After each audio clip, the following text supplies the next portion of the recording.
আচ্ছা, আমরা পড়ছিলাম অ্যারাবি, তাই তো? উম,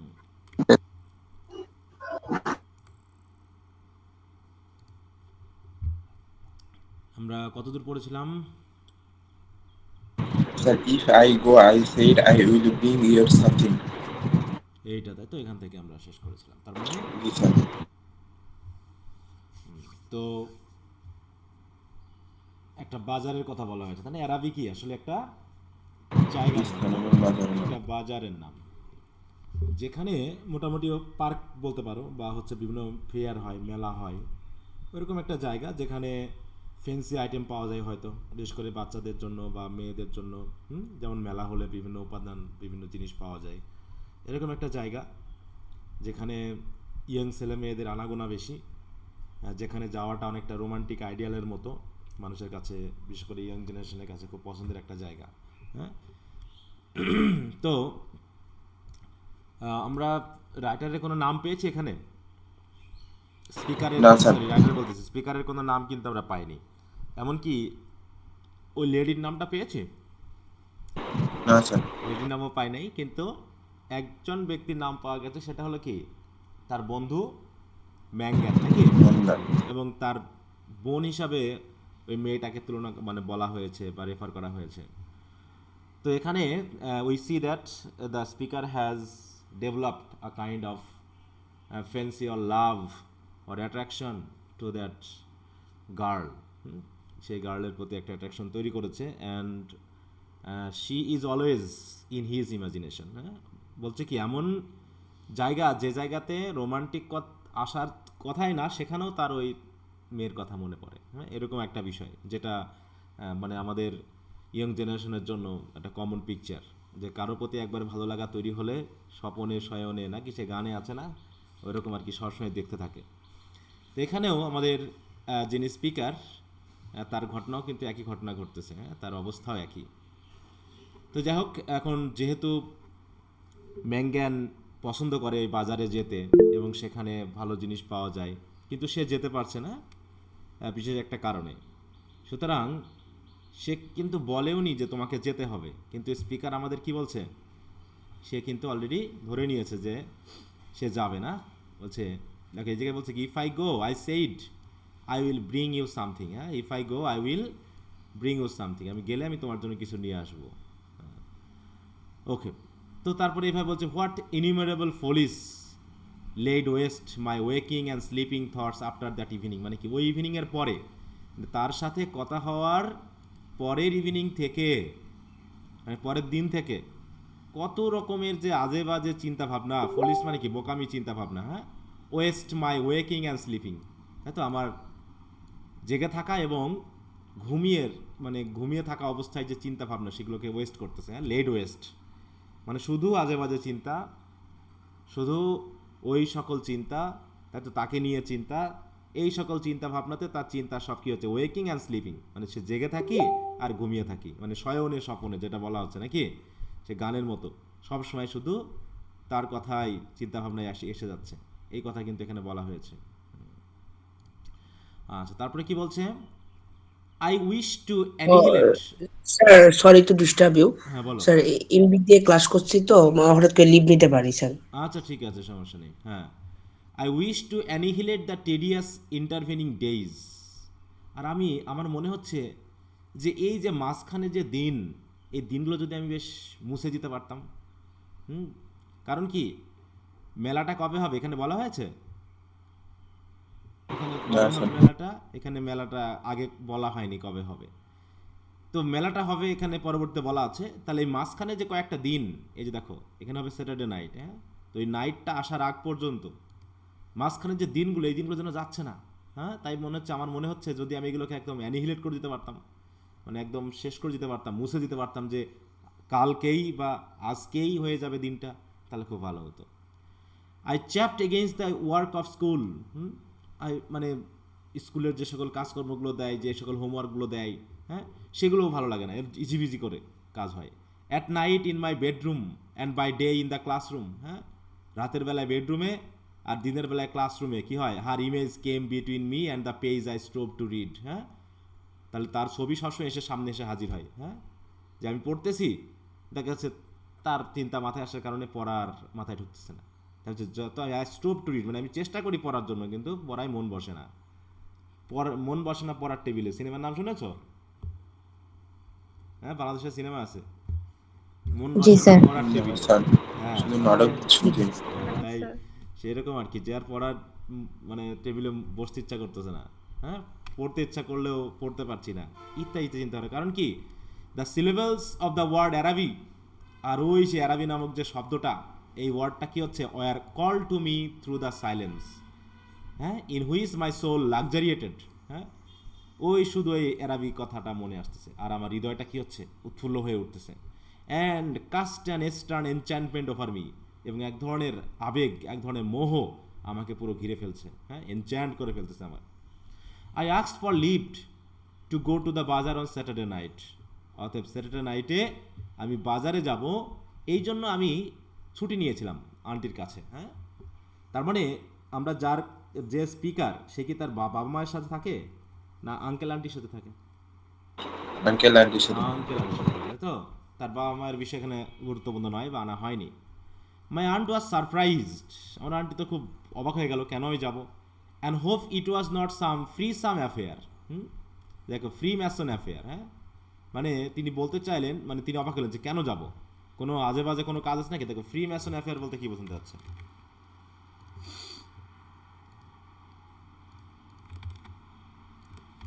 হ্যাঁ, কি হলো?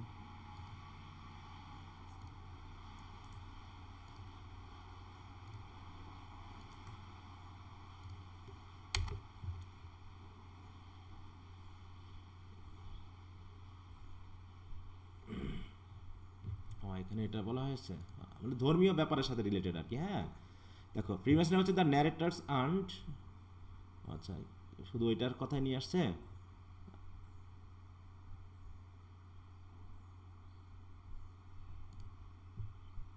ওকে, আমরা এখান থেকে একটু দেখি যে ক্যাথলিক এবং প্রোটেস্ট্যান্ট এক ধরনের ইয়া রয়েছে, হ্যাঁ, দ্বন্দ্ব রয়েছে এবং ছিল। ফ্রিম্যাসনরা মেনলি হচ্ছে, দেখো, the narrator's aunt as well as the Catholic church dislike the Freemason which is the secret society reputed anti Catholic. যারা মনে করে, যেমন যে আমাদের দেশে আছে না, যে জঙ্গিবাদ আছে না, জঙ্গিবাদ, হ্যাঁ, যে হ্যাঁ আছে। জি স্যার। জঙ্গিবাদীরা হয়তো কোথাও গিয়ে আলোচনা করে তার বোমাবাজি করে, আগে খুব হতো এগুলো। হ্যাঁ, বিশেষ করে বিএনপি আমলে ব্যাপক পরিমাণে এই ধরনের জঙ্গিবাদী কিন্তু ব্যাপক চলতো।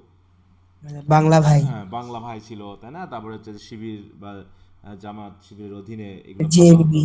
হ্যাঁ, জেএমবি, ইয়েস। তো এই যে ব্যাপারগুলো, এগুলো যেমন ছিল, তো এই ক্রিশ্চিয়ানিটিতে এরকম কিছু দল ছিল তৎকালীন সময়ে, যারা ছিল এন্টি ক্যাথলিক, ক্যাথলিকদের বিরুদ্ধে এই আন্দোলনগুলো করতো। হ্যাঁ, তাই সেটাকে বলছে তুমি আমার এর সাথে জড়িত টড়িত না তো, এরকম একটা বিষয়। সেটা হচ্ছে ফ্রি ম্যাসন অ্যাফেয়ার। তুমি যে আন্টি বলছে আমি সার্ভিস, কেন তুমি যাবে, এরকম কোনো কাহিনী না তো, এগুলো যেন না হয়, মনে রেখো, ইত্যাদি ইত্যাদি।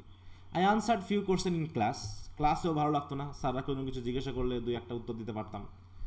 I watch my master's face pass from amiability to sternness, আমি দেখতাম আমার মাস্টার যারা ছিল, আমার টিচার যারা ছিল, তারা আমাকে খুব ভালোবাসতো, কিন্তু আস্তে আস্তে সে ভালোবাসাটা করে মানে কমে গিয়ে কেমন জানি কঠোর হয়ে যাচ্ছে আমার প্রতি, কারণ আমার পড়াশোনা হচ্ছে না, মাথায় ঢুকছে না। হ্যাঁ, he hoped I was not beginning to idle, তিনি মনে করতেছেন আমি হয়তো বা অলস হয়ে যাচ্ছি কিনা। হ্যাঁ, তাই তিনি মানে মানে এটুকু আশা করছেন যেন আমি অলস না হয়ে যাই, যে পড়াশোনা করছি না, তুমি অলস হয়ে যাচ্ছ, তুমি এই করছো না, এইভাবে বকতো আমাকে খুব। হ্যাঁ, I could not call my wandering thoughts together, মূল কথা হলো ওই মেয়ের কথা মাথায় থাকার কারণে আমার চিন্তাভাবনাগুলোকে আমি এক রাখতে পারতাম না, সবসময় এলোমেলো হতো, ওয়ান্ডারিং করতাম আমার চিন্তাভাবনাগুলোকে। হ্যাঁ, ঘুরে কী ভাবতে গিয়ে কী ভাবতাম তার কোনো ঠিক নাই। I had hardly any patience with the serious work of life, এমনকি জীবনের কঠিন কঠিন কাজগুলোকে আমার কাছে সিরিয়াসনেস মনে হতো না। হ্যাঁ, মনে হতো কি ওই যেমনটা মনে হয় আর কি। হ্যাঁ, which now that it stood between me and my desire, মানে যে সিরিয়াস কাজকেও আমার কাছে খুবই আনসিরিয়াস মনে হতো। কারণ কি, আমার একটাই ডিজায়ার, কোন ডিজায়ার বলো?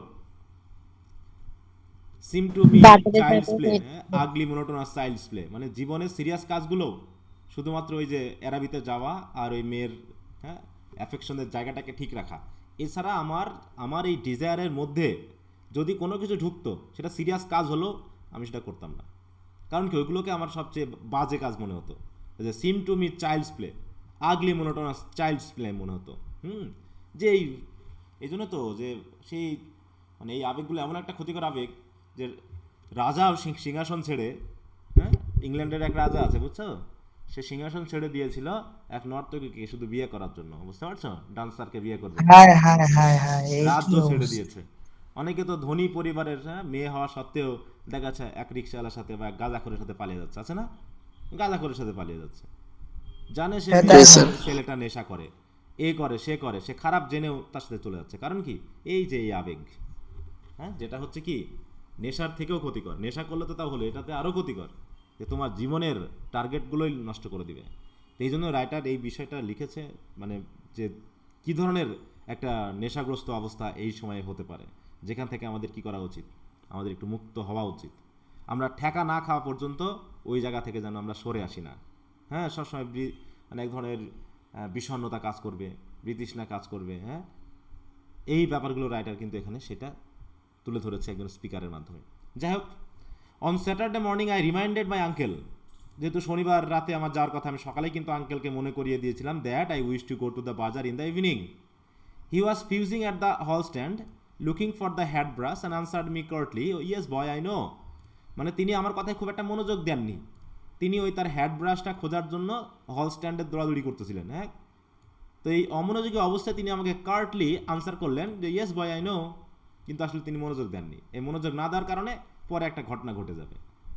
তো যাই হোক, as he was in the hall I could not go in to the front parlour and lie at the window, এই যে উইন্ডোর সামনে শুয়ে শুয়ে, হ্যাঁ, তাকে লুকিয়ে লুকিয়ে দেখা, এটা কিন্তু আমি ওই দিন করতে পারিনি, কারণ আঙ্কেল তো হলে ছিল।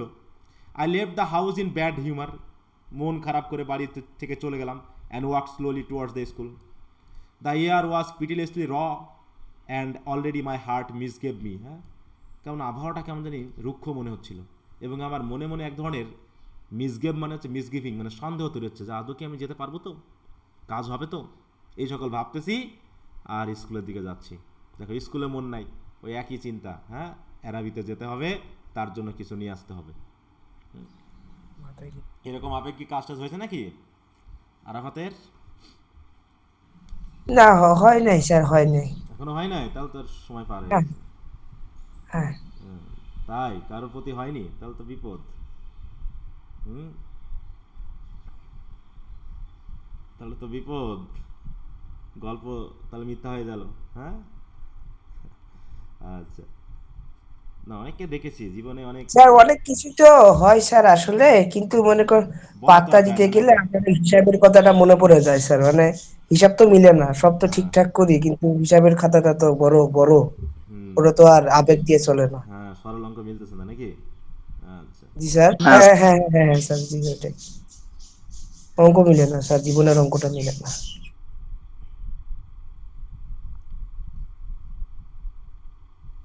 আরেকটা যেটা কথা স্যার, যেহেতু বাবা মা আমার পিছে পড়াশোনার জন্য টাকা খরচ করতেছে, হুম, সুতরাং এসব কোনো কাজে গিয়ে আমার পড়াশোনা নষ্ট করা অন্তত এত বড় অধিকার আমার নেই, আমার তো মনে হয়। হুম, যত বুঝবা ততই ভালো, হ্যাঁ, ঠিক আছে, যতই বুঝবা ততই ভালো। হ্যাঁ স্যার, বুঝতে পারছি, কিন্তু আপনার ওইটা লাস্টে আমি বায়ো পর্যন্ত দিয়ে দিয়েছি ফেসবুকে, যে love is a biological trap if you hmm, do not adopt it. Hmm, এটা তো একটা ট্র্যাপ, এটা সবাই এর ভিতরে পড়েছে, হ্যাঁ, হ্যাঁ, অপোজিট মানুষের প্রতি, কিন্তু এখন তো মানুষ অপোজিটও যাচ্ছে না নাকি? ও হ্যাঁ হ্যাঁ স্যার, তো শরীফ শরীফের মতো কেস হয়ে গেছিল না, ওটা তো কয়েকদিন একটা আগে আলাদা সে। জিনিস, ওটা আলাদা জিনিস, ওটার সাথে আচ্ছা সরি, হ্যাঁ বিষয়টা না, হ্যাঁ, মিলাতে পারিনি আসলে, হ্যাঁ হঠাৎ ওটা, করে একটা উদাহরণ টাইম আছে স্যার, হ্যাঁ, ওটা ওটা তো আসলে যাচ্ছে না আলাদা এটা জিনিস, শুনে। যে ওটা হচ্ছে পুরাপুরি বায়োলজিক্যালি আলাদা। চেঞ্জ হয়ে যায়, ওটাকে আমরা ধরবো না, কিন্তু যখন তো একজন মেয়ে, আপনি স্যার আসলে কোনো হোমোসেক্সুয়ালের কথা বলতেছেন না, এই টাইপসের হ্যাঁ কিছু? হ্যাঁ হ্যাঁ হ্যাঁ হ্যাঁ হ্যাঁ, হ্যাঁ, যেটা, এবার এবার যেটা একদম। বায়োলজিক্যাল, যেটা চেঞ্জ, ওটার সাথে তো তার কোনো মানে আসলে হাত নেই, এটা হয়ে গেছে, জি জি সে তো জি আর নিজে স্যার, করেনি, বুঝতে কিন্তু পারছি। এখন ছেলে ছেলে মেয়ে মেয়ে বিয়ে করতেছে না, বলো, হ্যাঁ হ্যাঁ হ্যাঁ স্যার, সেটার কথা হোমোসেক্সুয়াল ইস্যু বলতেছি, এটা ভাব হ্যাঁ। তাহলে দেখতে সেটা যদি পাচ্ছি। হয়ে থাকে, তাহলে তো এটা তো এখন মোটামুটি কমন অ্যাফেয়ার হয়ে গেছে, আগামী 100 বছরের মধ্যে নারী পুরুষের বিয়েটা ইতিহাস হয়ে যাবে কিনা আমি সেটাই ভাবতেছি, বুঝতে পারছো, আমরা যে হারে ইউরোপিয়ান ট্রেন্ডগুলোকে ফলো করি, মানে ব্যাপারটা এরকম, ইউরোপিয়ানরা যা করবে সেটাই ভালো, হ্যাঁ, আমরা এশিয়ার মানুষগুলো তাই ফলো করব, বুঝতে পারছো, এরকম একটা, কেন আমাদেরটা ওদেরকে ফলো করাতে পারছি না কেন, সমস্যাটা কোন জায়গায়, এটা হচ্ছে ব্যাপার, হ্যাঁ, যে আমরা নিজেদেরকে ছোট মরছি, আমরা লুঙ্গি পরলে সমস্যা, আর ওরা শর্ট ড্রেস পরে সারা বাংলাদেশ ঘুরে বেড়ালে কোনো সমস্যা না, হ্যাঁ, বুঝতে পারছো, এরকম, আর আমরা আমরা বাঙালিরা কেন, আমাদের ব্যাপারটাকে আমরা ফলো করতে পারছি না, কারণ আমরা দুর্বল, ও যদি থ্রি অর্থনৈতিকভাবে কোয়ার্টার দুর্বল। প্যান্ট পরে আর দুর্বল। রাস্তাতে হাঁটতে বের হয়, হুম। আমাকে থ্রি কোয়ার্টার প্যান্ট পরাইলেন কেন, আমি কি লুঙ্গি পরে বাইরে হতে পারবো না? হ্যাঁ হ্যাঁ হ্যাঁ। হ্যাঁ, তাই এটাই হচ্ছে ব্যাপার। তো যাই হোক, আমরা চলে আসি আবার এখন। স্যার এই লাস্টে একটু বলি, হ্যাঁ হ্যাঁ ওনাদের থ্রি কোয়ার্টার প্যান্ট পরলে সমস্যা নাই, কিন্তু হঠাৎ করে ধর্মের যদি কেউ একজন ধুতি পরে, তাহলে হ্যাঁ হ্যাঁ। এর ভিতরে অন্য কিছু ঢুকে গেছে। না, এই সেটা। এইরকম একটা হ্যাঁ পরিস্থিতির মধ্যে আমরা যাচ্ছি। হ্যাঁ, ধর্মীয় ব্যাপারটা নিয়ে আসবে না, ধর্ম ব্যাপারটা আলাদা, সম্পূর্ণ মানসিক ব্যাপার। হ্যাঁ, গতকাল একটা ঘটনা ঘটেছে, আমার বাসায় আসছে, আমি তখন একটু দূরে ছিলাম হয়তো, তো তোমাদের ম্যাডাম ছিল, তো একজন আসছে ওই যে আচ্ছা। ফিতরা নিতে। হ্যাঁ, তো হ্যাঁ, ও হ্যাঁ। ও টাকা দিতে গেছে প্রথমে। তো প্রথমে মানে ও ও মনে করছে ভিক্ষুক আসছে, তো সেই হিসাবে টাকা দিতে গেছে, তা বলতেছে যে আমরা আমরা ফিতরা নেব। হ্যাঁ, তা আমরা বলতেছি আমরা তো অন্য ধর্মের, আমরা তো ফিতরা দেই না, বা ফিতরা সিস্টেম আমাদের নাই, তবে টাকাটা আপনি নেন। আর বলতেছে না, তাহলে তো আমি নেব না, আমি তো হিন্দুদের কাছ থেকে কিছু নেই না। হ্যাঁ, এরকম আর কি বিষয়টা, যে আমি রোজায় আছি, এটা আছি সেটা আছি করতে বলছে, আমি তো নেই না। পরে বলতেছে না, আমরা তো হিন্দু না, আমরা খ্রিস্টান।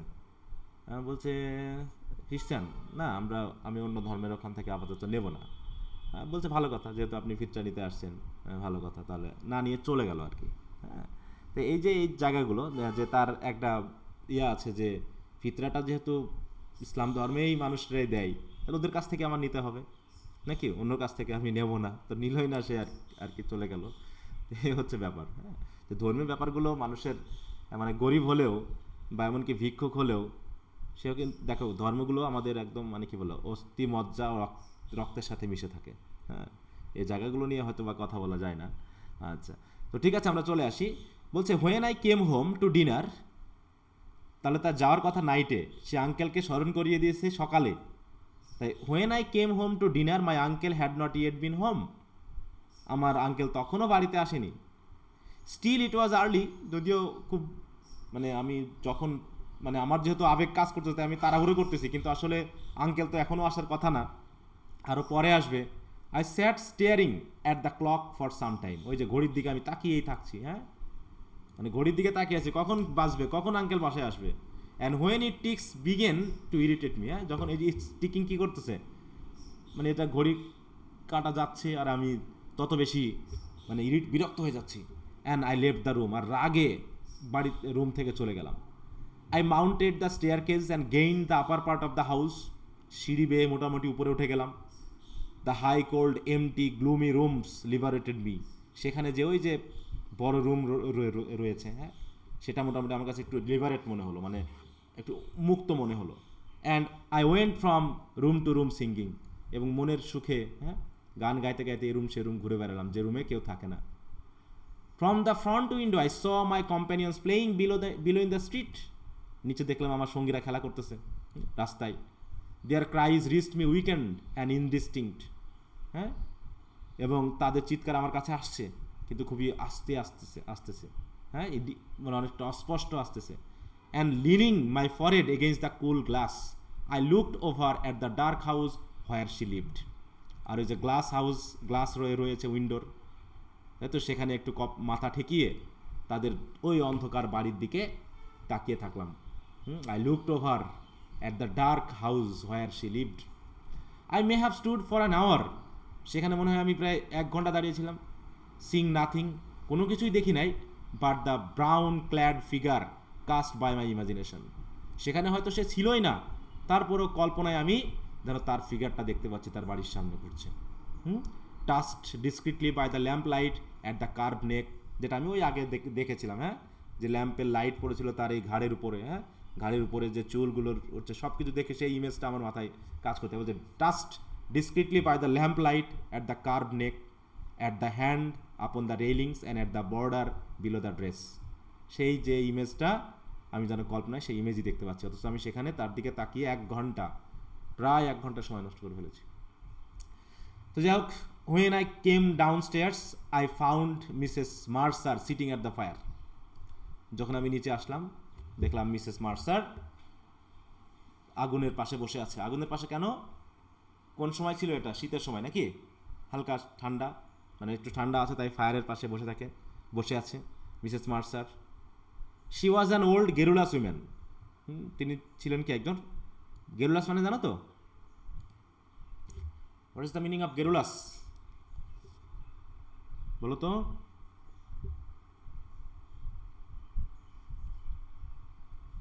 কি শুনতে পাচ্ছ আমার কথা সবাই, নাকি শুনতে পাচ্ছ না? জি স্যার, শুনতে পাচ্ছি। আচ্ছা, গেরুলাস মানে হচ্ছে বাচাল প্রকৃতির, টকেটিভ, যে ঘন ঘন কথা বলে। হুম, যে ঘন ঘন কথা বলে।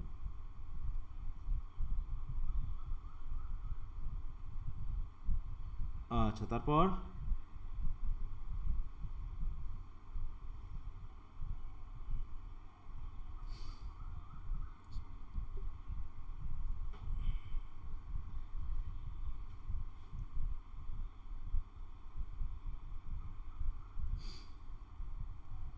একটু প্লিজ, 1 মিনিট।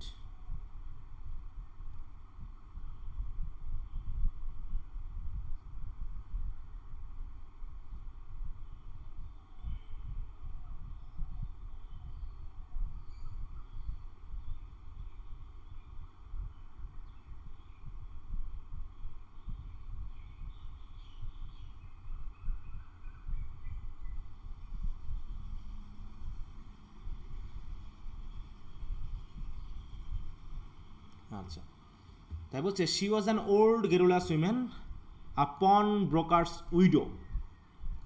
পন ব্রোকার্স মানে তো জানো তো কে? Who collected used stamps for some pious purpose. Pawnbroker, pawnbroker মানে কি? যে হচ্ছে, দেখো বাড়াই, দেখো এই যে person who lends money on the security of personal or movable property pledged in his or her keeping or who buys personal property and gives the seller an opportunity to buy back the property. মানে হচ্ছে অন্যের হয়ে security দান করা, দিয়ে সেই হিসাবে কিছু টাকা ইনকাম করা। হ্যাঁ, পণ দেওয়া, পণ বুঝি না, পণ বুঝো তো?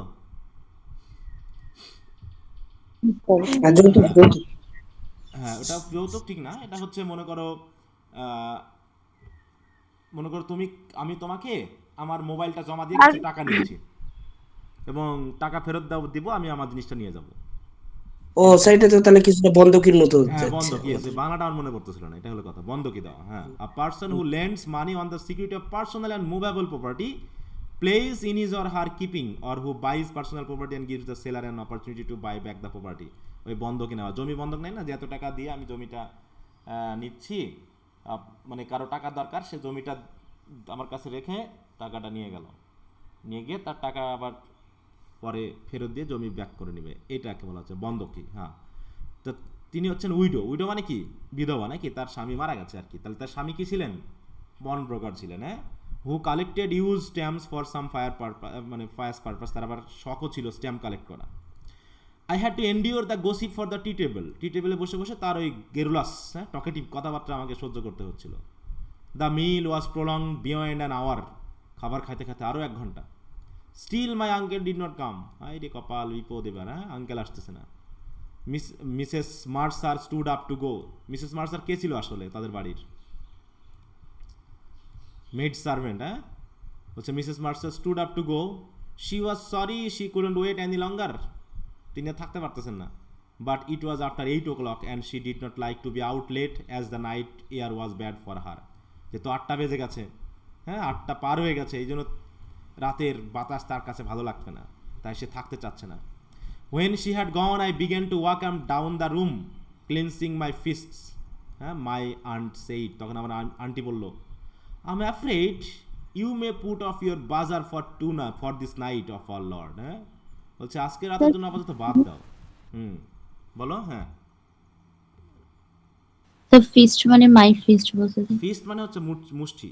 ওই যে অনেক সময় রেগে গেলে পারে মানুষ হাতে হাতে এরকম করে হাত দিয়ে করে না, মানে খুব রাগ ঝাড়ে বিষয়টা। তো ওই ক্লিনস মানে হচ্ছে ক্লিনস, মানে মুষ্টি ধরে, হ্যাঁ, বাড়াতে বাড়াতে আর ভালো লাগতেছে না, তখন আন্টি বুঝে ফেলছে আমার অবস্থাটা কি। At 9 o'clock I heard my uncle's latchkey in the hall door. হল ডোরে দেখলাম ল্যাচকি নাড়াচ্ছে। I heard him talking to himself and heard the hall stand rocking when it had received the weight of his overcoat. তাহলে তিনি হল ডোরে ঢুকে হল স্ট্যান্ডে তার ওভারকটটা রেখেছেন, সেটা আমি শুনতে পেলাম, কারণ ওখানে হল স্ট্যান্ডে যে ইয়াটা মানে যে স্ট্যান্ডটা সেটা কী করতেছে, রক করতেছে, নড়তেছে, কারণ তিনি ওভারকটটা রেখেছেন, আর ওভারকটটা এত ভারী যে স্ট্যান্ডটা নড়ে উঠেছে এবং সাউন্ড হচ্ছে। তখন আমি বুঝতে পারলাম যে না, তাহলে আঙ্কেল এসেছে। I could interpret this science, কারণ এই সাইনগুলো আমি বুঝতে পারি, আঙ্কেল আসলে বোঝা যায় যে কীভাবে, মানে তার সাউন্ড, তার হাঁটা চলা, এগুলো। When he was midway through the dinner, তাহলে ডিনার করতে যখন অলরেডি ডিনারে অর্ধেক হয়েছে, I asked him to give me the money to go to the বাজার, হি হ্যাড ফরগটেন। আমি তাকে সেই টাকা দিতে বললাম, কিন্তু তিনি বলতেছেন আমি তো ভুলেই গেছি। The people are in bed, বলছে লোকজন তখন ঘুমিয়ে পড়েছে প্রায়। And after their sleep now, he said, I did not smile, আমার তো মন খারাপ হয়ে আছে, আমি তো হাসলাম না এই কথা শুনে। My aunt said to him energetically, তখন আমার আন্টি বললো আর কি তাকে, হ্যাঁ, যে can't you give him the money and let him go, দাও না তাকে টাকাটা, দেশে যাক। You have kept him late enough as it is, তুমি তো অনেক দেরি করাই দিয়েছো বেচারাকে, হ্যাঁ, অনেক দেরি করে ফেলেছো। My uncle said he was very sorry, he had forgotten. He said he believed in the old saying, all work and no place makes Jack a dull boy. তিনি অবশ্য বিশ্বাস করেন যে বাচ্চাদের শুধু পড়াশোনা করলে হবে না, শুধু কাজ আর কাজ, যদি কোনো খেলা না থাকে, ওই জ্যাক যতই ভালো স্টুডেন্ট হোক সেও ডাল বয় হয়ে যাবে। তাই অন্তত আমার একটু ঘোরাফেরা করা উচিত, তিনি সেটাতে বিশ্বাস করেন। এই জন্য তিনি খুব দুঃখ প্রকাশ করলেন যে তিনি ভুলে গেছেন। He asked me where I was going, দেখো আমি কিন্তু তাকে বলেছিলাম, তারপর তিনি ভুলে গেছেন যে আমি কোথায় যাব। When I told him a second time, he asked me, did I know the Arab's farewell to his steed? বলছে তুমি কি এই গল্পটা জানো? তিনি আমাকে প্রশ্ন করলেন যখন আমি তাকে অ্যারাবির কথা বললাম। হচ্ছে মানে তিনি আমাকে জিজ্ঞাসা করলেন, did I know the Arab's farewell to his street. স্ট্রিট মনে হচ্ছে ঘোড়া, একটা গল্পের নাম আর কি এটা। যাই হোক, আমি কোনো কথাবার্তা বললাম না বেশি কিছু। When I left the kitchen, he was about to recite opening lines of Peace to my auntie, এই যে লেখার, হ্যাঁ, মানে হয়তো একটা কবিতা, সে কবিতার ওপেনিং লাইনটা তিনি আন্টিকে শুনিয়ে বলতেছেন, রিসাইট করতেছেন, যখন আমি কিচেন ছেড়ে চলে আসলাম, মানে আমি এখন বাইরে বার হয়ে গেছি। I held a florin tightly in my hand as I strode down Buckingham Street towards the station. তাহলে বাকিংহাম স্ট্রিট যে যখন আমি স্টেশনের দিকে যাচ্ছিলাম, তো স্ট্রোড মানে কি দ্রুত হেঁটে যাওয়া, তখন আমার হাতে ওই যা ফ্লোরিন টাইটলি ধরে রাখলাম। ফ্লোরিন কি জিনিস? কোনটা ফ্লোরিন মনে আছে? ওই যে যে মুদ্রা বা টাকা দিয়েছে তৎকালীন সময়ের ব্যবহৃত, দেখো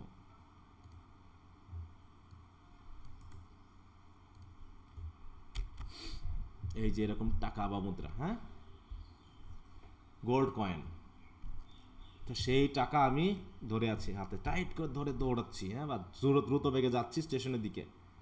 the sight of the streets thronged with buyers, মানে পুরো রাস্তা, হ্যাঁ, বায়ার্সদের ভর্তি, বায়ার্সে ভর্তি, হ্যাঁ, ক্রেতাতে ভর্তি। থ্রং মানে কি প্রচুর পরিমাণে থাকা, আসা যাওয়া করা এরকম।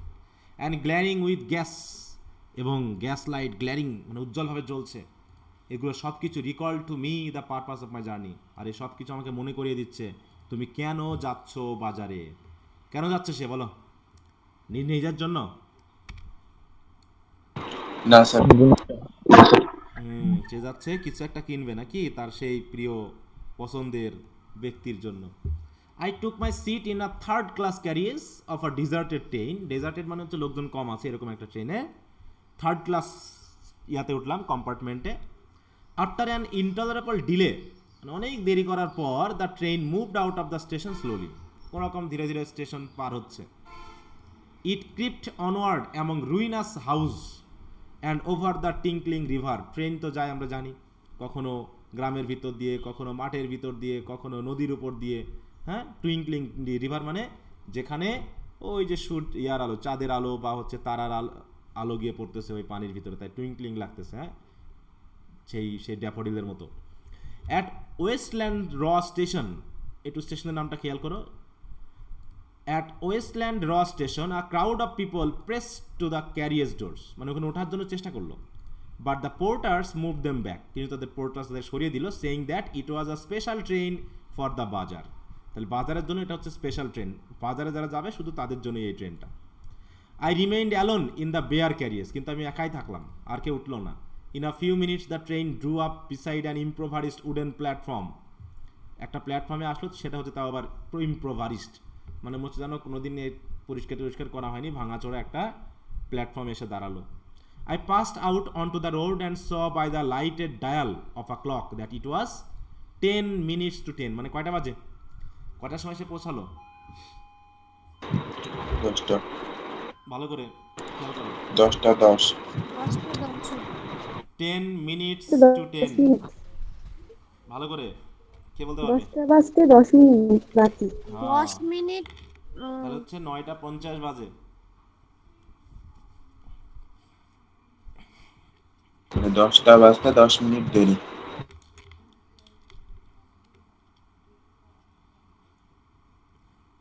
তারপর মানে স্যার ওই তো হাফ পাস্টের পরবর্তী থেকে লাস্টেরটা টু টু করে ধরে পাস্ট 2:10 মানে হচ্ছে পেরিয়ে যাওয়া, টু মানে হচ্ছে হবে আর কি। 10 হ্যাঁ মিনিট স্যার মানে ওইটাই 10টা বাজতে 10 মিনিট। আর যদি বলতো হ্যাঁ 10 সাড়ে নয়টা মিনিটস পর্যন্ত পাস্ট হাফ 10, পাস্ট 9 ধরে তারপরে হ্যাঁ 10 মিনিট টু 10। হ্যাঁ যদি বলতো যে 10 মিনিটস পাস্ট 10 তার মানে 10টা 10 বাজতো। হ্যাঁ 10টা বেজে 5 মিনিট অতিক্রম হয়ে গেছে। তো যাও বলছি in front of me was a large building which displayed the magical name. আর সামনে দেখলাম বিশাল একটা বিল্ডিং, সেই ম্যাজিক্যাল নেমটা লাইট দিয়ে সাজানো, হ্যাঁ সুন্দর ডিসপ্লে হচ্ছে। নামটা কি, সেই ম্যাজিক্যাল নেমটা কি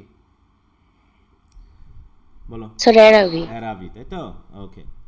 I could not find any sixpenny entrance, fearing that the bazaar would be closed. 6 Penney দিয়ে ঢোকার মতো কোনো এন্ট্রেন্স পেলাম না, মানে অল্প দিয়ে ঢুকে যদি বেশি কিছু কিনতে পারা যায়। হ্যাঁ, fearing that the bazaar would be closed, মনে হলো বাজার মনে শেষ হয়ে গেল নাকি। I passed in quickly through a turnstile, দেখো, handing a shilling to a weary looking man, তাহলে 1 শিলিং দিয়ে কোনো রকম আমি বাজারে ঢুকে গেলাম। দেখো এই টার্ন স্টাইল মানে কি, দেখতে অনেকটা এরকম, দেখো অনেক সময় ওই যে বার হিসাবে দেওয়া থাকে এরকম আর কি, হ্যাঁ, যাতে দ্রুত প্রবেশ করতে না পারে কেউ, হ্যাঁ এরকম দেওয়া থাকে। এরকম সময় ঘুরে ঘুরে ঢুকে, কখনো এইভাবে দেওয়া থাকে, হ্যাঁ হচ্ছে ধীরে ধীরে, এখানে যেন কেউ ধাক্কা ধাক্কি না করে, হ্যাঁ এরকম আর কি থাকে। এগুলো হচ্ছে টার্ন স্টেল। তো সেটা দিয়ে আমি মোটামুটি ঢুকে গেলাম। I found myself in a big hall, দেখলাম বিশাল এক hall, guarded at half its height by a gallery. তাহলে এর অর্ধেকই হচ্ছে গ্যালারি দিয়ে গার্ডেল করা, ঘেরা, মানে চারিপাশে গ্যালারি টাইপের দোকানপাটগুলো। Nearly all the stalls are closed at the greater part of the hall was in darkness. I recognized a silence like that which pervades a church after a service. মন্দির, মসজিদ বা গির্জাতে service শেষ হওয়ার পর সবাই চলে যাওয়ার পর এক ধরনের সাইলেন্স যেমন বিরাজ করে, নীরবতা বিরাজ করে, ওই হলের মধ্যে ওই রকম একটা নীরবতা আমি যেন বুঝতে পারলাম, যেন মানুষজন সব চলে গেছে, দোকানপাট অর্ধেক বন্ধ, এক ধরনের নীরবতা কাজ করছে। I walked into the centre of the বাজার টিমিডলি, যাই হোক বোকার মতো, হ্যাঁ মোটামুটি টিমিডলি আমি বাজারের সেন্টারের দিকে হেঁটে চললাম।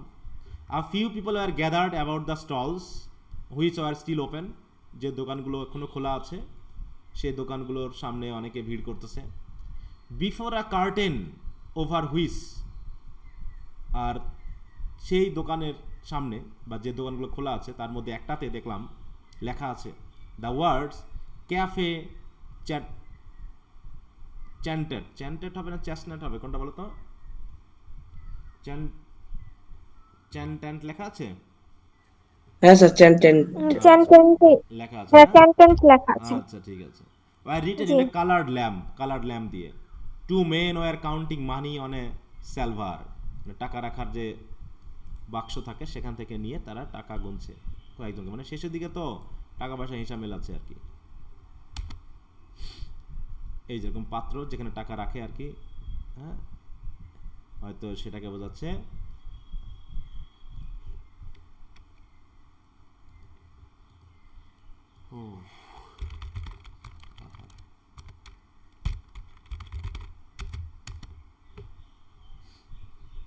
এই যে এখানে যেমন টাকা রাখে না, তা টাকা গুনতেছে। I listen to the fall of the coins, আর কয়েন্সগুলো যখন ওর উপরে পড়তেছে একটা একটা করে, তখন তো সাউন্ডগুলো যে আসছে আমি শুনতে পাচ্ছি। Remembering with difficulty why I had come, আমি তো অলরেডি ভুলেই গেছি যে আমি কেন এসেছিলাম, তাই খুব কষ্ট করে মনে করার চেষ্টা আমি কেন এসেছি। আর যখন মনে করলাম যে আমি এই কারণে এসেছি, I went over to one of the stalls and examined porcelain vases and flower tea sets. হ্যাঁ, আমি নেওয়ার চেষ্টা করলাম একটা দোকানে গিয়ে যেখানে মাটির পাত্রের বা বিভিন্ন ধরনের ওই যে কী বলবো চীনামাটির জিনিসপত্র আছে, ভেজ বা ফ্লাওয়ার তাই তো পট বা সেট পাওয়া যাচ্ছে, ওই দোকানে গেলাম। At the door of the stall, a young lady was talking and laughing with two young gentlemen. দেখলাম এক লেডি কী করছে, দুই জেন্টলম্যানের সাথে খুব হাসাহাসি করে কথা বলতেছে। I remarked their English accent and listened vaguely to their conversation. আমি অ্যাকসেন্ট শুনে একটু তাদের কথাগুলো শোনার চেষ্টা করলাম। একজন বলতেছে, oh I never said such a thing, আমি এরকম কথা কখনো বলিনি। আর বাট ইউ ডিড, না তুমি বলেছিলে তো, আপনি বলেছিলেন। বাট আই ডিডেন্ট, আমি বলি নাই। ডিডেন্ট শি সেজ দ্যাট, আরেকজনকে জিজ্ঞেস করেছে, সে কি বলেনি এটা? Yes I hard her, yes আমি শুনেছি সেই কথা বলেছে। ও দেয়ার ইজ আ ফিফ, এই হচ্ছে তাদের কথাবার্তা, মানে জাস্ট এগুলো হলো ওই দুইজন ছেলে আর একজন মেয়ের কথা, তাই তো, লেডির কথা। এর কথার কোনো মিনিং পাওয়া গেল না, কিন্তু সে শুনেছিল যেটা সেটা সেখানে বললো আর কি। হ্যাঁ, এই ওটা আবার জিরোর মতো লাগতেছে কেন? আচ্ছা যাও। Observing me, the young lady came over and asked me, did I wish to buy anything? আমি কোনো কিছু কিনতে চাই কিনা সে আমাকে জিজ্ঞেস করলো। The tone of her voice was not encouraging, কিন্তু দোকানদার হিসাবে সে যে আমাকে কেনার জন্য খুব এনকারেজিং কথা বলবে তা না, কেমন যেন রেগে রেগে কথা বললো, কেমন জানি মনে হলো যেন তার জিনিস বিক্রি করার কোনো ইচ্ছা নাই। She seem to have spoken to out of a sense of duty, সে শুধু ডিউটির সেন্সেই কথা বললো, কিন্তু আমি যে একটু আদর করে ভালো করে কথা বলবে যাতে আমি জিনিসটা কিনি, সেরকম কোনো এনকারেজিং ইন্সপায়ারিং কথা সে বললো না। I looked humbly at the great jars that stood like eastern guards at either side of the dark entrance to the stall and murmured. হ্যাঁ, মানে সে আমাকে জিজ্ঞেস করলো কিছু নিব কিনা, কিন্তু তার কথা শুনে আমার এত খারাপ লাগলো, হ্যাঁ, যে আমি ওখানে দুটা জার ছিল দোকানের সামনে, দুই পাশে দুইটা যেন দুটা গার্ড বসায় রাখা হয়েছে, সেগুলো দেখতে দেখতে আমি তাকে বললাম নো থ্যাংক ইউ, না কিছু নিব না। The young lady changed the position of one of the vases and went back to the young man, to the two young men. They began to talk of the same subject. Once and twice the young lady glanced at me over her shoulder. মাঝে মাঝে young ladyটা ঘাড়ের পিছন ফিরে আমার দিকে তাকাচ্ছে আর কথা বলছে। I lingered before her stall. আমি কিছুক্ষণ তার স্টলের সামনে ঘোরাঘুরি করে, though I knew my stay was useless, যদিও ভাবছিলাম, মানে আমি বুঝতে পেরেছি যে এখানে নেওয়ার মতো আমার কিছু নেই, তারপরে আমি এখানে কিছুক্ষণ ঘোরাঘুরির পর কী করলাম, to make my interest in her words seem the more real, হ্যাঁ, মানে বোঝার জন্য যে আসলে আমি তার জিনিস নিব কি না, এটার জন্য আমি কিছুক্ষণ ঘোরাঘুরির পর যখন দেখলাম না আমার ভালো লাগছে না, নিব না, then I turn away slowly and walk down the middle of the বাজারের মিডিলে চলে গেলাম। I allowed the 2 pennies to fall against the 6 pence in my pocket. তখন এই যে 2 penny যে ছিল, 2 penny দুটো হাতে ছিল, ওগুলোকে আমি আবার আমার 6 pence ছিল পকেটে, সেটাতে রেখে দিলাম। I hard a voice call from one of the gallery that the light was out. হঠাৎ করে হল থেকে একটা সাউন্ড আসলো, গ্যালারি থেকে হলে একটা সাউন্ড আসলো যে কিছুক্ষণের মধ্যেই সব লাইট অফ করে দেওয়া হবে, দোকানপাট বন্ধ করে দেওয়া হবে। The upper part of the hall was now completely dark. আর হলের তো উপরের অংশ অলরেডি ডার্ক হয়ে গেছে, মানে নিভিয়ে দিয়েছে লাইটগুলো। তাহলে এখন আমি থেকে আর কি করব, কারণ নেওয়ার মতো কোনো জিনিসই তো নাই। Gazing up into the darkness, অতএব অন্ধকারের দিকে তাকিয়ে, I saw myself as a creature driven and derided by vanity. তখন আমার নিজের কাছে খুব নিজেকে ছোট মনে হলো, হ্যাঁ, সেই রকম কীটের মতো মনে হলো যে সবসময় তার অহংকার বা আবেগ দিয়ে চলে, হ্যাঁ, আবেগ দিয়ে পরিচালিত হয়। And my eyes burned with anguish আর অ্যাঙ্গার, যে সে ভাবলো না আসলে পারতাম, কি দরকার ছিল এত তাড়াহুড়ো করে আসার, হ্যাঁ, এতে রাগে ক্ষোভে চোখ জ্বলতে শুরু করলো, হ্যাঁ, চোখ দিয়ে পানি বের হয়ে আসলো, এমন একটা অবস্থা হলো আমার। দিয়ে এখানেই শেষ। তার মানে কি, সে যে আবেগ নিয়ে দৌড়ে দৌড়ে আসতেছিল বা আসলো, এসে কি হলো, কোনো লাভ হলো বলো? লাভ হলো না, হ্যাঁ, তার বরং আবেগটাই, তার আবেগের বাস্তবতার প্রতি রাগ হওয়া শুরু হলো, যে এরকমটা আমি না করলেও তো পারতাম, না আসলেও পারতাম, কি দরকার ছিল আসা, আমার জন্য তো আমি আসি নাই, আর ওর কথাতেই বা আমার কেন আসতে হবে, এই বিভিন্ন ধরনের কথাবার্তা তার মাথায় ঘুরঘুর করতে শুরু করলো, হ্যাঁ, এবং এভাবেই তার আবেগটা মোটামুটি কেটে গেল।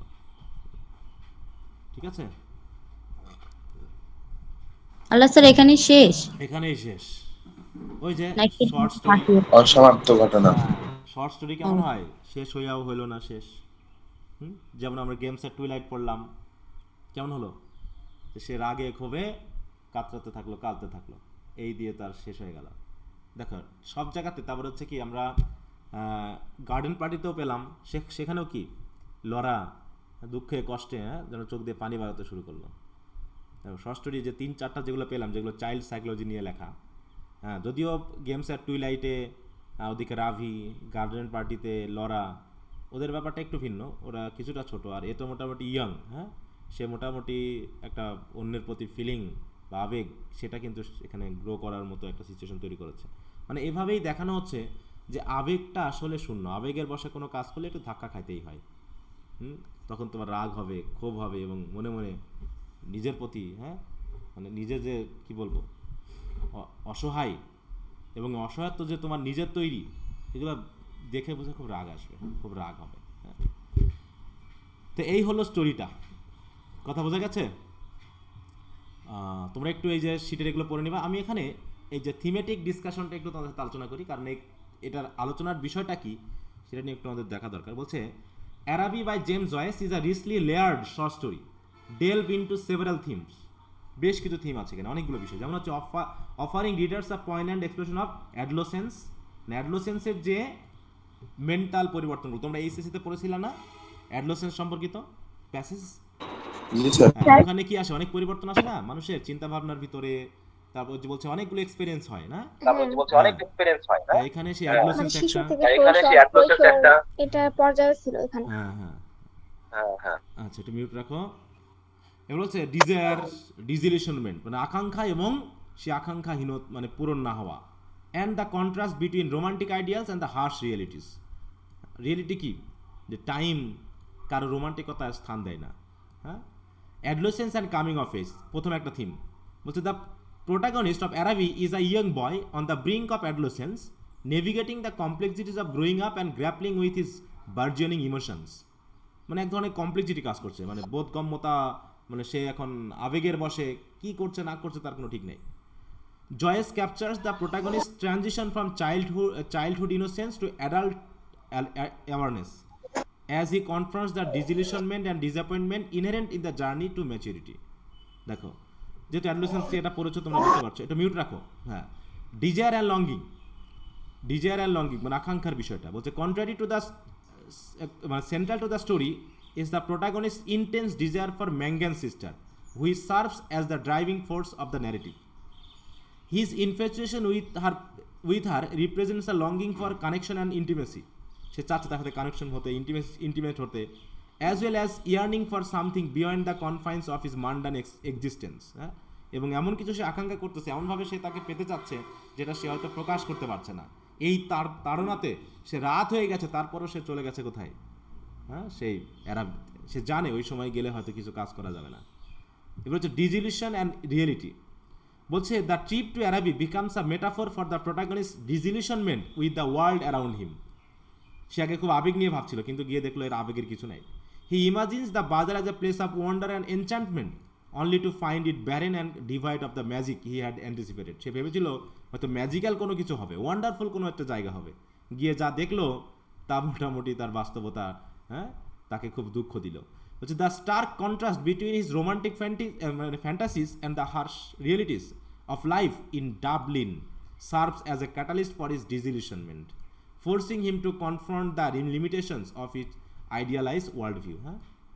সোশ্যাল অ্যান্ড রিলিজিয়াস কনস্ট্যান্ট, এছাড়া কি আছে দেখো, the story is set against the backdrop of 20th century Dublin, a conservative and religious dominated society. কারণ কি, ওই যে তার বোন ম্যাঙ্গান সিস্টার, সে কি মেলাতে আসতে পারবে না, কারণ কি তার লিমিট আছে, তাকে যেখানে সেখানে ঘুরতে দেওয়া যাবে না, হ্যাঁ, তাকে কনভেন্টে যেতে হবে। তাই বলছে না, the protagonist's desire to impress Mangan's sister is hindered by the constraints of Catholicism and societal expectation, which dictated his behavior and limit his freedom. যে মেয়েদেরকে বাড়ির বাইরে বের হতে দেওয়া হয় না, তারা খেলা করছে একসাথে বয়েরা, কিন্তু মেয়েদের সাথে মেশা যাবে না। এবার হচ্ছে symbolism অ্যারাবি symbolizes the protagonist's quest for fulfillment and transcendence as well as his yearning for escape for the dreariness of his everyday life. মানে এখানে অ্যারাবিটা হচ্ছে কি তার ওই যে মানে তার যে আকাঙ্ক্ষা, ডিজায়ার বা কোয়েস্ট, এটার ফুলফিলমেন্ট করা, এবং তার ফুলফিলমেন্টটা আসলে কি সে নিজেও জানে না, যে আসলে সে কি চাচ্ছে, কি দিয়ে কি করতে চাচ্ছে। হ্যাঁ, মানে তার আকাঙ্ক্ষারও বাইরে চলে যাওয়ার কথা, মানে ট্রান্সেন্ডেন্স মানে কি তার বর্তমান পরিস্থিতিরও বাইরে এমন কিছু আবেগকে ফুলফিল করার চেষ্টা করা। এটা হচ্ছে অ্যারাবি সেটাকে সিম্বলাইজ করছে। ঠিক আছে, এগুলো কিন্তু ব্রিফ কোশ্চেনে আসে, এই জায়গাটা খুব সুন্দর করে পড়ে ফেলবা। However the dilapidated state of the bazaar and is closing before he can explore it fully symbolize the crushing weight of disillusionment and the realization of his own insignificance. হ্যাঁ, যে সে ঘুরে দেখতেও পাইল না বাজারটা, অথচ বন্ধ হয়ে গেল। অতএব সে যে আবেগ নিয়ে এসেছিল সে আবেগটা পুরো ক্রাশ হয়ে গেল, ভেঙে নষ্ট চুরমার হয়ে গেল। এবং সে যে ইনসিগনিফিকেন্স, কেউ যে তার কোনো মূল্য দিল না, ওখানে গিয়ে কেউ তাকে একটু হাই হ্যালো করলো না, এমনকি যে মেয়েটার দোকানে সে জিনিস কিনতে চাইলো সেও তার সাথে মোটামুটি আউট অফ ডিউটি সে কথা বলে চলে গেল। অর্থাৎ সে যে জায়গাটাকে সে আবেগীয় জায়গা বলে ভেবেছিল, এখানে সে দেখলো ও বাবা এই জিনিস। The theme of Epiphany, as with much of Joyce's work, Araby culminates in an epiphanic moment for the protagonist. Epiphanic মানে কি জানো তো? এপিফানিক মানে হচ্ছে এমন একটা জায়গা, যে জায়গাটা বা যে মুহূর্তটা বাস্তবতার সাথে পরিচয় করি। স্যালভার হয়ে যাচ্ছে।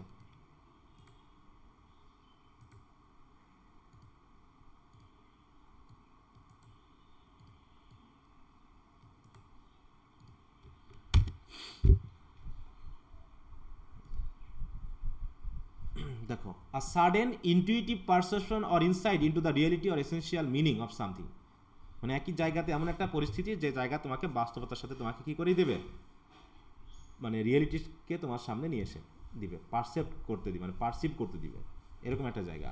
তাহলে সে তার বাস্তবতাটা কোথায় গিয়ে পাইলো বলো? বাস্তবতাটাকে সে ফিল করলো কোন জায়গাতে গিয়ে? সে মেলাতে গিয়ে। হ্যাঁ, এইটা এপিফানিক মোমেন্ট। তাই বলছে, through his disappointment at Araby, the protagonist comes to understand the futility of his romantic aspiration and gains a deeper awareness of the complexity of the adult world. Huh?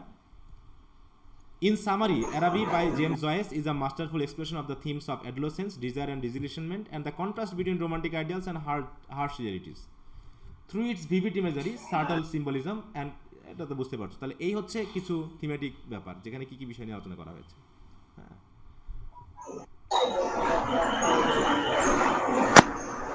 তো পুরোটা একটু পড়ে ফেলবে সবাই, যে ক্রিটিক্যাল অ্যানালাইসিস, প্লট সামারি বা ইত্যাদি জিনিসগুলো যেগুলো দিয়েছি, তাহলে বুঝতে পারবা। বিশেষ করে এখানে এই জায়গাটা বেশি করে পড়বা, ব্যাকগ্রাউন্ড অ্যানালাইসিস। হ্যাঁ, এখানে থিম, সিম্বলিজম, সেটিং, এই ব্যাপারগুলোকে বলা আছে, যেগুলো তোমার কোশ্চেন আনসারের সুবিধা হবে। আচ্ছা, তো এই হলো আজকের মতো আলোচনা। তো আমরা স্টোরিটা শেষ করলাম। তোমাদের আর কি কোনো কিছু বাদ থাকলো প্রোজের? না স্যার। স্যার আমার পড়ার বাহিরে একটা কোশ্চেন ছিল। বাদ আছে মোটামুটি আমাদের সাইলাস মার্নারটা, না? হ্যাঁ, জি স্যার। আচ্ছা, ওটা একদিন আমরা আলোচনা করে নিব। ওটা যেহেতু আমি অনেকটা বড় কোশ্চেনের জন্য ছেড়েই দিই, জাস্ট ব্রিফ কোশ্চেনের জন্য কিছু আলোচনার মতো করবো, যাতে তোমার, কারণ নভেলটা তো আর টেক্সট হিসাবে পড়িয়ে দেওয়া সম্ভব না। ওখানে আমরা একটু সামারাইজেশনটা পড়বো। তোমাদের কি সাইলাস মার্নারের কি বইটা আছে? জি স্যার। আচ্ছা, সাইলাস মার্নারের রামজিনা সেন কার আছে? রামজিলাল। তাহলে ওটা একদিন আমরা ওর যে সামারিটা আছে সেটা জাস্ট জেনে আমরা ওর প্লট বা এই বিষয়টা একটু আলোচনা করব, তাহলে মোটামুটি হয়ে যাবে। আর আমরা মোটামুটি তোমাদের ঈদ পরবর্তী আলোচনা করব আমরা পরবর্তীতে। আর এদিকে আমরা সেকেন্ড ব্যাচের সাথে কোনটা পড়ছিলাম? I have a dream. I have a dream. Yes, okay, I have a dream. হয়তো 15 তারিখের মধ্যে আমাদের জিনিসটা কভার হয়ে যাবে। তারপর থেকে আমরা রিভিশন ক্লাস শুরু করব। রিভিশন ক্লাসের জন্য একটা প্ল্যান মোটামুটি ডিজাইন করেছি, ওটা তোমাদের সাথে শেয়ার করব। তখন আমাদের মোটামুটি পোয়েট্রি, প্রোজের কোশ্চেন আনসারগুলো কিন্তু ভালো মতো পড়তে পারতে হবে। হ্যাঁ, আর আরেকটা বিষয় আমি বারবারই বলছি যে তোমাদের কিন্তু যে বাংলা সাবজেক্টগুলো, ওগুলো একটু ভালো করে পড়বা, ঠিক আছে? ভালো রেজাল্ট করার জন্য কিন্তু ওটাতে মোটামুটি এ বা এ প্লাস এরকম একটা আকাঙ্ক্ষা থাকতে হবে। এটা যদি না থাকে তাহলে কিন্তু গড়ে ভালো রেজাল্ট হবে না। হুম, মোটামুটি 3 পয়েন্টের উপরে, বিশেষ করে বলছে 3.30 এর উপরে থাকার চেষ্টা করতে হবে। যদি থাকো তাহলে ফাইনাল ইয়ার পর্যন্ত সব কিছু রেজাল্ট মিলে তোমার 3 পয়েন্ট থাকবে গড়ে, বুঝতে পারছো? তো এই জন্য ওই 3.04, 3.08 বা 3.12, 17 এইগুলো পেলে কিন্তু কাজ হবে না যদি তুমি প্রত্যেকটা ইয়ারে আবার 3 না রাখতে পারো। এই জন্য ফার্স্ট ইয়ারটা কিন্তু খুবই জরুরি, যে ইয়ারে তুমি কিছু মোটামুটি পয়েন্ট কিন্তু বাড়িয়ে রাখতে পারো। তোমার রিস্কি জায়গাটাকে তুমি এখানেই সমাধান দিতে, কারণ এই পরিমাণ নাম্বার কিন্তু আর কোনো ইয়ারে পাওয়া সম্ভব না, বুঝতে পারছো? এই জন্য একটু Yes. থেকে বারবার বলছি, কিন্তু অধিকাংশই তোমরা সতর্ক না, ক্লাসের জন্যও না, পরে গিয়ে রেজাল্ট পাওয়ার পর হইচই করলে হবে না। আচ্ছা, তো এমনি কারো কোনো কথা আছে? হ্যাঁ, কার জন্য প্রশ্ন ছিল? ইয়েস, বলো। হুম। স্যার হচ্ছে সিউতে আমাদের হলো 4টা কলেজ অন্তর্ভুক্ত করা হয়েছে সিউতে, তো স্যার এখানে আমাদের সুবিধা অসুবিধাগুলো কি? সুবিধা তো মানে এরপর অবশ্যই আমাদের আছে, হ্যাঁ। সিইউতে তো 5টা হ্যাঁ, আর রাবিতে 4টা। হ্যাঁ, দেখো, সুবিধা হচ্ছে যে জাতীয় বিশ্ববিদ্যালয়ের যে মানে কি বলবো, যে সুপারভিশন, এইটা তোমার কলেজকে নিয়ন্ত্রণ করতে পারে না। এই জন্য যখন তোমার কাছাকাছি কোনো পাবলিক বিশ্ববিদ্যালয়ের অধীনে যাবা, তখন সুপারভিশনটা আরও বেশি স্ট্রং হবে, তোমার পড়াশোনার কোয়ালিটিটা বাড়বে, এটা মনে করা হচ্ছে আর কি। আর তোমার সার্টিফিকেটের মানটাও বাড়বে। তখন তো তুমি আর জাতীয় বিশ্ববিদ্যালয়ের অধীনে নেই, তুমি কার বিশ্ববিদ্যালয়ের অধীনে আছো বলো? তখন তুমি আছো রাজশাহী বিশ্ববিদ্যালয় বা ঢাকা বিশ্ববিদ্যালয় বা চট্টগ্রাম বিশ্ববিদ্যালয়, হ্যাঁ, এরকম বিশ্ববিদ্যালয় অধীনে থাকার মানে কি কারণে স্যার আমাদের সিলেবাসও চেঞ্জ হবে? হ্যাঁ, সিলেবাসের ব্যাপারটাও ওই যে যে বিশ্ববিদ্যালয়ের সাথে থাকবে সেই বিশ্ববিদ্যালয়ের সাথে যুক্ত হয়ে যাবে। হ্যাঁ, এখন বিষয়টা হলো স্যার তোমরা, এটা কি আমরা তো অলরেডি ভর্তি হয়ে গেছি, হ্যাঁ, আমাদের ক্ষেত্রে করা তোমাদের হবে সাথে, নাকি? হ্যাঁ, এটা এটা এখনো আমি জানি না যে তোমাদের সাথে, কারণ তোমরা অলরেডি যে সিলেবাসে পড়েছো এই সিলেবাসের সাথে একটু ক্র্যাশ হবে, বুঝতে পারছো? মানে মিলবে না, কারণ অনেক বিশ্ববিদ্যালয়ে দেখা যাচ্ছে তোমরা যেটা ফার্স্ট ইয়ারে পড়ছো ওটা আছে সেকেন্ড ইয়ারে, বা ওদের যেটা সেকেন্ড ইয়ারে আছে, মানে তোমাদের যেটা সেকেন্ড ইয়ারে আছে ওদের ফার্স্ট ইয়ারে আছে, এরকম আর কি হওয়ার কারণে হয়তো তোমাদের সাথে হবে না, কিন্তু যারা নতুন, যারা এবার মানে ভর্তি হবে, তাদের ক্ষেত্রে এই বিষয়টা হতে পারে। হ্যাঁ, তারপর আমি এখনও বিষয়টা ক্লিয়ারলি জানিনি, বা ক্লিয়ারলি এখনও কী করবে না করবে সেই জিনিসটা এখনও বোঝা যায়নি। তো আস্তে আস্তে বুঝতে পারবে। অবশ্যই ভালো কিছু আছে, হ্যাঁ, এগুলো ভালোর জন্যই করা হচ্ছে।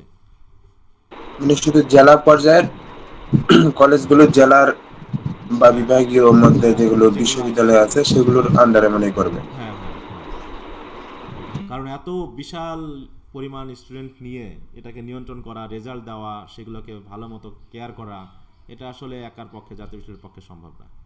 হ্যাঁ, এই জন্য দেখা যাচ্ছে আর আরো একটা কথা নিয়ে আসছে স্যার, যে পাবলিক বিশ্ববিদ্যালয়ের শিক্ষকরা যদি এদের অধিভুক্ত কলেজে ক্লাস নিতে আসে, হুম, সাধারণত ওনাদের তো সময় হয় না এনাদের হ্যাঁ, এই হ্যাঁ, অধিভুক্ত কলেজের সাথে কথা তবে এখানে বলা। একটা তো এটা ঝামেলা মাঝে মাঝে হয়ে যায় যে স্টুডেন্ট টিচারদের পরিচিতি কি হবে, তাই না? আবার খাতা আমরা মূল্যায়ন করার একটা সমস্যা আছে হ্যাঁ, হ্যাঁ, ওনাদের এই ভাইবা নিতে সেটা। আসে তোমার বিশ্ববিদ্যালয় টিচারেরা, এসে তবু দেখা যাচ্ছে, জটিলতার ভিতরে কিছুটা একটু আশার আলো দেখার চেষ্টা করতেছি, হ্যাঁ, প্র্যাকটিক্যালি। আস্তে আস্তে ঠিক হয়ে যাবে। শুরু তো, প্রথম সব কিছু শুরুতে একটু এলোমেলো হয়, তারপরে আস্তে আস্তে ঠিক হয়ে যাবে। তো টেনশন করার কিছু নাই, তোমার কাজ হলো একটাই, পড়াশোনা করে যাওয়া, ঠিক আছে? মনে জি করো স্যার। তুমি জাতীয় বিশ্ববিদ্যালয় থেকে পড়াশোনা করে 3 পয়েন্ট পেয়েছো বা 3.10 পেয়েছো, আরেকজন ঢাকা কলেজে, ঢাকা বিশ্ববিদ্যালয়ের অধীনস্থ থেকে সে পেয়েছে মনে করো 2.80, তো মানটা কার বেশি? কাকে দিবে আগে বলো? ঢাকা বিশ্ববিদ্যালয়। হ্যাঁ, এটা হচ্ছে আমাদের ট্রেন্ড, ঠিক আছে? তো তো এই জন্য দেখা যাচ্ছে তুমি ভালোই পড়াশোনা করতেছো, ভালোই আছো, কিন্তু দেখা যাচ্ছে বিশ্ববিদ্যালয় কেন্দ্রিক একটা টান থাকার কারণে অনেকে আমরা এড়িয়ে ওই যে এইসব জায়গাগুলোতে তোমার সুবিধাজনক একটা পরিস্থিতি তৈরি করবে, হ্যাঁ, বিশ্ববিদ্যালয় কেন্দ্রিক ইয়ে থাকার কারণে। অতএব টেনশন করার কিছু নাই, জাস্ট পড়াশোনা করে যাও, হ্যাঁ। Okay sir. আচ্ছা, ওকে, তো ঠিক ও আছে, স্যার, সবাইকে লাস্ট ধন্যবাদ। স্যার, হ্যাঁ, বলো। স্যার এই আচ্ছা স্যার, এই যে এই বাক্যটা যেটা আমাদের গল্পে ছিল, আক্স হ্যাঁ, ফর, স্যার ফরের পরে লিভের এই ফর্মটা স্যার, এটা এই লিভ নাউন হচ্ছে ফর্ম নাউন, কেমন? এটা নাউন, হ্যাঁ, লিভ তো নাউন হিসেবে ব্যবহার করা হয়। লিভ অফ ও অ্যাবসেন্স, তাহলে লিভ ইন অ্যাবসেন্স, এটা না? আইএনজি ছাড়াও লিভটা নাউন হিসেবে ব্যবহার করতে হ্যাঁ, পারবো? হ্যাঁ, হ্যাঁ, নাউন হিসেবে ব্যবহার করতে, কারণ এই লিভ মানে ত্যাগ করা না, এই লিভ মানে ছুটি। ও আক্স ফর লিভ, ও হ্যাঁ, ঠিক ওকে, আছে, এই স্ট্রাকচারটা এরকম আছে। ঠিক ছুটি আছে, চেয়েছিলাম বুঝতে এরকম পেরেছি। বলা হচ্ছে। আচ্ছা, সঞ্জনা জামান কিছু বলতে চাচ্ছ? আসসালামু আলাইকুম স্যার। ওয়ালাইকুম আসসালাম, কি অবস্থা বলো? স্যার ওই আমার মেসেজটা একটু আপনি দেখেন, ওইখানে আমার একটু সমস্যা, ওইটা একটু পড়াই দেন এক লাইন। কোন জায়গায় দিয়েছো মেসেজ? জি স্যার দিয়েছিলাম। আবার একটু লাইক দাও, এখন অনেক মেসেজ আসে তো, তোমার মেসেজ হয়তো নিচে চলে গেছে, আবার একটু লাইক দাও তোমার ইয়াতে।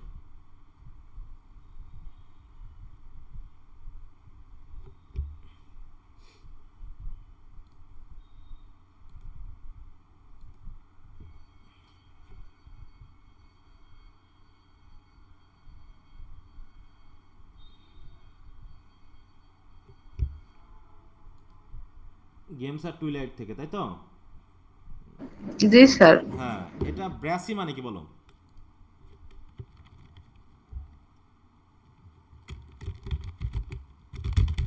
এভরিথিং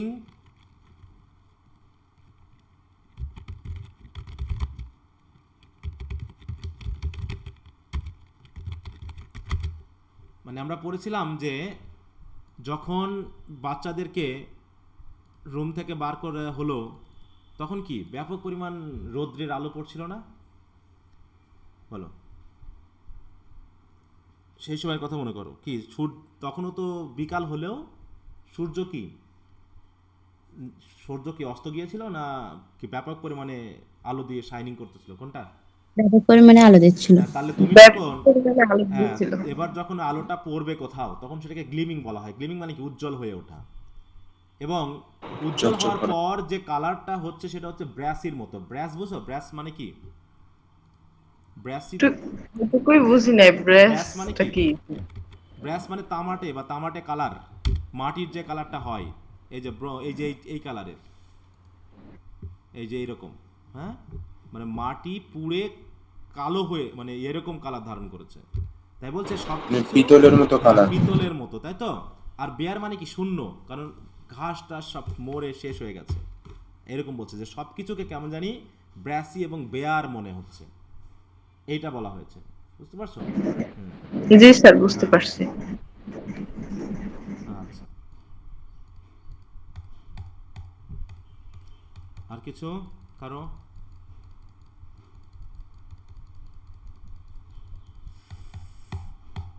আচ্ছা, তাহলে মোটামুটি এ পর্যন্ত আমরা শেষ করলাম নাকি আমাদের ফার্স্ট ইয়ারের মোটামুটি টেক্সটগুলো আলোচনা। এখন আমরা ইতোমধ্যে আমাদের রিডিং স্কিলসটা শেষ হয়ে আছে, রাইটিং স্কিলসটাও রিভিশন সহ চলছে। তো আমি তোমাদের রাইটিং স্কিলসের কী কী যেন দিয়েছি টেস্ট নিব, দিয়ে মোটামুটি এই ঈদের ঈদের আগে হয়তো হচ্ছে না, ঈদ পরবর্তী সময়ের মধ্যে আমাদের রাইটিং স্কিলসটাও শেষ হয়ে যাবে। মানে আমাদের 4টা সাবজেক্ট মনে করি যে আমাদের পড়া হয়ে গেছে, মানে আমার প্ল্যান অনুসারে আমরা 4টা সাবজেক্টকে মোটামুটি ধরে নেব যে 90% হয়ে গেছে, এটাই তো নাকি? রিডিং স্কুল থেকে আর এক্সাম নেবেন না? সে তো নেবই, এটা তো আমি আমার প্ল্যানটা তোমাদেরকে দেখাই। হ্যাঁ, তাহলে ওটা মনে করো হয়ে গেছে, ব্যাপারটা ঠিক এরকম।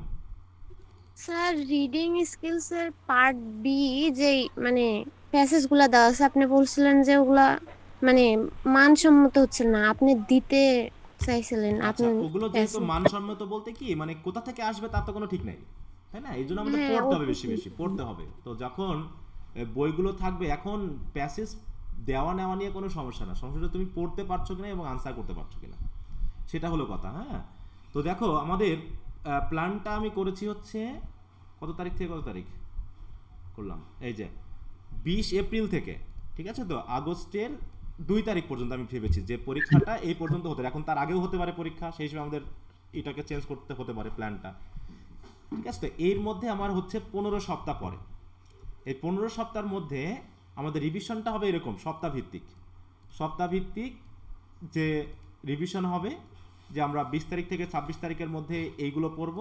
তার সাথে সাথে রিভিশন থাকবে হচ্ছে যেটা history of the emergence of independent Bangladesh, আর হচ্ছে তোমার ওই সপ্তাহভিত্তিক একটা করে টেস্ট নেওয়া হবে। এরকমভাবে সপ্তাহভিত্তিক আমাদের পড়া চলবে, আর একটা করে টেস্ট নেওয়া হবে। বুঝতে পারছো? এখন এই প্ল্যানের মধ্যে আমার এটা আগের কিছুটা প্ল্যান ছিল, এই প্ল্যানের মধ্যে আমি করব কি রাইটিং স্কিলসটাকে দিয়ে আমি যুক্ত করব, কারণ রাইটিং স্কিলসের আমাদের অলরেডি হয়ে গেছে, তাই না? কিন্তু পোয়েট্রি এবং প্রোজের প্রশ্ন আনসারগুলো আমাদের কিছু বাদ আছে, তো যেহেতু আমাদের রিডিং এবং বিশেষ করে রাইটিং স্কিলসের এই যে ব্যাপারগুলো, এই ব্যাপারগুলো যেহেতু আছে, এগুলো যেহেতু আমাদের এককালীন হয়ে যাচ্ছে, এই জন্য প্রোজ বা পোয়েট্রির সাথে 2টা করে রাইটিং স্কিলসের আইটেম রাখবো। বুঝতে পারছো? যাতে ওইগুলো তোমাদের রিভিশনের মধ্যে থাকে। আর প্রোজ বা পোয়েট্রির যে মেইন পড়াটা, সেই মেইন পড়াটা কিন্তু ওই সপ্তাহের জন্য তোমাকে বেশি করে পড়তে হবে। এখানে যেমন 4টা করে দিয়েছি, আমি থাকবো হচ্ছে 2টা করে। ঠিক আছে, যে 2টা হচ্ছে পোয়েট্রি আর 2টা হচ্ছে মনে করো রাইটিং স্কিলসের আইটেম। 2টা করে পোয়েট্রি বা 1টা করে, যেটা বড় মনে হবে। আর বিশেষ করে পোয়েট্রি প্রোজগুলো আমি সেভাবে ডিজাইন করেছি যেখানে তোমার কোনোটা আছে কি যে তোমার পার্ট শুধু এ পড়তে হবে, কোনোটা শুধু পার্ট বি পড়তে হবে, কোনোটা পার্ট এ বি সি 3টাই পড়তে হবে, কোনোটা শুধু পার্ট সি পড়তে হবে। এরকম করে দিয়েছি যাতে তোমাদের পড়ার ইয়াটা খুব বেশি চাপ না পড়ে যায়। বুঝতে পারছো? আর এদিকে সেকেন্ড টপিক হিসাবে আমাদের যে নন মেজর তোমরা যেটা বলে থাকো, সেই সাবজেক্টের কিছু অংশ থাকবে এখানে দেওয়া, সপ্তাহভিত্তিক। হ্যাঁ, যাতে তোমাদের কি হয়ে যায়, পাশাপাশি ওটারও রিভিশন চলে, এবং পরীক্ষার ভিতরে ওখানে ওটারও কিছু কিছু কোশ্চেন থাকবে। দিয়ে লাস্টে যদি আমরা সময় পাই, যদি মনে হয় যে না এত সপ্তাহ আমাদের লাগতেছে না, কারণ এই যে রাইটিং স্কিলসের জন্য যে 3টা সপ্তাহ আগে রাখা ছিল, এই জায়গায় আমাদের যেহেতু প্রোজ এবং পোয়েট্রি ঢুকে যাবে, তো সেই হিসাবে দেখা যাবে যে আমাদের এত সপ্তাহ নাও লাগতে পারে। আর যদি না লাগে, তারপরে আমি করব কি, পুরো 80 মার্কের করে একটা করে মডেল টেস্ট মতো নিব, যে মডেল টেস্টটার আমি মার্কিং করব যে তুমি টোটাল কত মার্ক পেতে পারো তোমার লেখা অনুসারে। হ্যাঁ, এই হচ্ছে মোটামুটি আমাদের প্ল্যানটা। এখন এই প্ল্যান অনুসারে আগাতে হলে তোমার কিন্তু এই যে পূর্বের যে 4টা সাবজেক্ট যেগুলো পড়ানো প্রায় শেষের দিকে, এইগুলো কিন্তু কমপ্লিট হতে হবে। তা না হলে তোমার এখন কিন্তু অনেক চাপ পড়ে যাবে। কথা বুঝতো? আর আর সবচেয়ে খারাপ রেজাল্ট কিন্তু হয় হচ্ছে এই প্রোজ এবং পোয়েট্রি পোয়েট্রিতে হয়ে থাকে। ঠিক আছে তো? আর এই জিনিসগুলোকেই আমি, আমাদের যারা সিনিয়র তাদের পোয়েট্রিতে প্রায় ফেল আসছে। হ্যাঁ এটা কি কঠিন কঠিন না, ওই যে বা বললাম, লিখতে কম কোটেশন দিয়ে দেয়? লিখতে পারে না, যে কোটেশন দিয়ে লিখতে পারে না, যে এটা হচ্ছে সমস্যা। কোটেশন দিয়ে স্যার সুন্দর আপনার করে যে লিখতে পারে না। কোশ্চেনের উত্তরগুলা হ্যাঁ ওই হ্যাঁ, ক্লাসরুমে গুগল ক্লাসরুমে ওখান থেকে অনেক সময় অনেকটা ডাউনলোড করতে পারিনি। এটা কি আমার একার সমস্যা নাকি অন্য যারা আছে ওদেরও সমস্যা? এটা এখন দেখতে হবে, আমি তো জানি না কারো সমস্যা কিনা।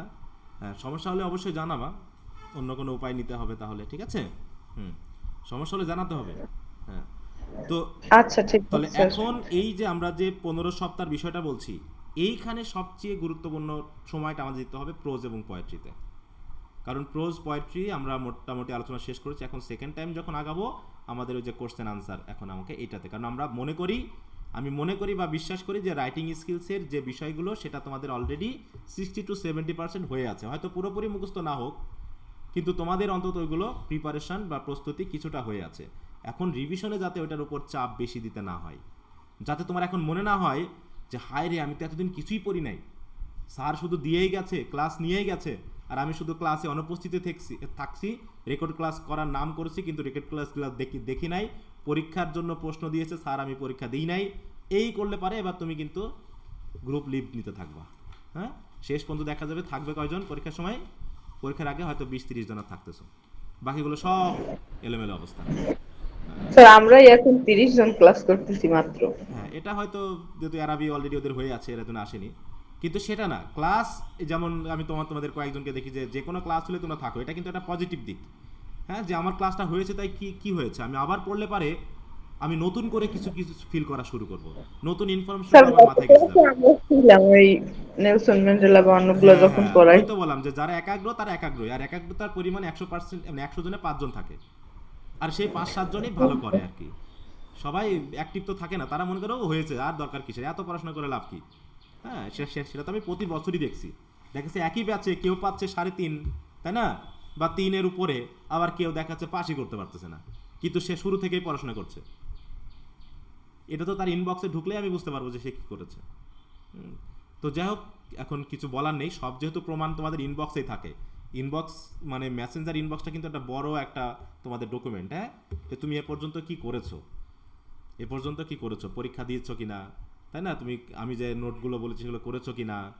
এখনও দেখি তোমরা 2-4 জন আছো যারা এখনো পর্যন্ত সেই ওয়ার্ড মিনিংগুলো দাও, যদিও আমি ওইটার কথা বলি না। হ্যাঁ, এটা একটা ভালো দিক যে তোমরা ওই কথাটা চালিয়ে যাচ্ছ, ওই বিষয়টা চালিয়ে যাচ্ছ।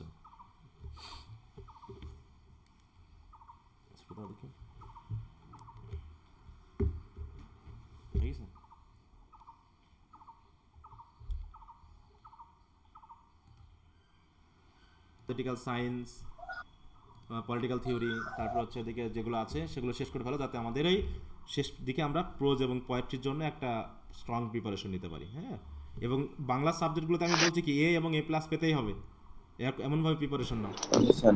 তা না হলে কিন্তু ভালো গড় রেজাল্ট, এবং টার্গেট থাকতে হবে 3.3-র উপরে নাম্বার পেতে, পয়েন্ট পেতে।